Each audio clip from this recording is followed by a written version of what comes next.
What's up, guys? Joe here again, and today we're back to play with the Kubota. And today we're gonna play with that Toothbar. I've been messing around with it a little bit lately, but not a ton. So we're gonna get, as you can see, it's kind of dirty. Yeah, we're gonna get that, and we're gonna start ripping out some of this overbrush, whatever you want to call it. I don't know, technical term. As you can see, I've been clearing this area out pretty well. Most of this was done with the straight blade on the bucket. I did some of it in the last couple days with the Toothbar, and I'll tell you, the Toothbar, much better. So we're gonna chop that tree up, get this one out of there, and then we'll clear back a little bit. So stay tuned.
So yeah, I got a couple trees cut down, the ones that were a little too big just to rip out in one piece.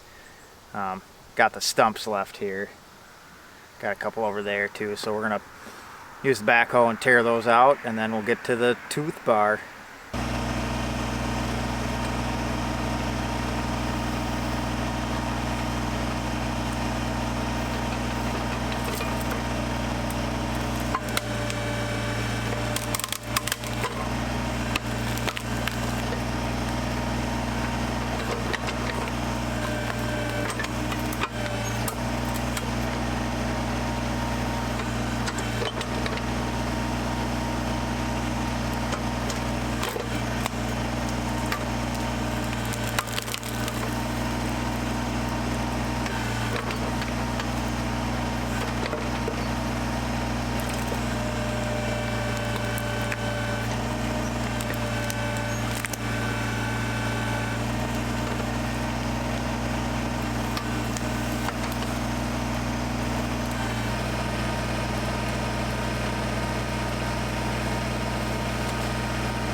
So there is the somewhat final product after using that BXpanded Piranha Tooth bar. Those little serrated edges really get in there and rip the stuff out. I left this one out over here. This guy's about 1.5 inches at the stump there, and as you saw in the video, just kind of rock her in there and it pulled that one right out. So I found the technique that I was using that worked best was to get the tooth bar in the ground and then rock it back and forth while putting some down pressure, and it dug right in. In some places it actually dug a little easier than I would have liked almost, so it takes a little getting used to compared to the straight edge on the bucket. But yeah, so that goes in there and it rips the roots right out of the ground, so all that stuff's not going to come back, and we're down to just dirt for the most part. I got to do some little like hand cleanup and pick up some of the debris, and then I don't know exactly what I'm going to do. I got a box blade sitting, so I'm going to try and use that in this area, kind of run over with that, and then we'll seed it and see how it turns out. But yeah, so that is the BXpanded Tooth bar. That was my first real use of it. I played around the last couple days here and there while I was doing some other work. So yeah, that's that. I think for 350 bucks or whatever it is, that's probably the best investment I've made on the tractor so far. That, you know, especially if you didn't have the backhoe. So if you have a normal like BX23S or John Deere 1025R with no backhoe, I would definitely get the tooth bar. You can do some serious clearing and digging without having a backhoe. I mean, not as precise as the backhoe, but it's a whole lot less expensive and one less thing to buy. And if you're getting the Kubota and you didn't buy the 23S, can't really get a backhoe anyways, so get that guy. Works awesome. But yeah, so next up for this little project, I got this dead tree. Gonna cut that one down and we'll dig the stump out with the backhoe and the thumb. And then I think we're gonna ditch that one too, maybe. I don't know, that one doesn't look like it's long for this world, so we may just get rid of it now instead of having to deal with it later after this is all seeded. So yeah, I think we'll cut this one down, and hopefully what I'm trying to do here is to get a little air on some of these. A lot of these trees aren't very healthy, and I think it's because everything was getting choked out, so it's pretty thick. Yeah, this is going to look pretty nice, I think. So we'll continue on. Appreciate you guys killing a little time with me tonight and watching me struggle through being new at this whole tractor and landscaping and taking care of the house. Yeah, catch you on the next one.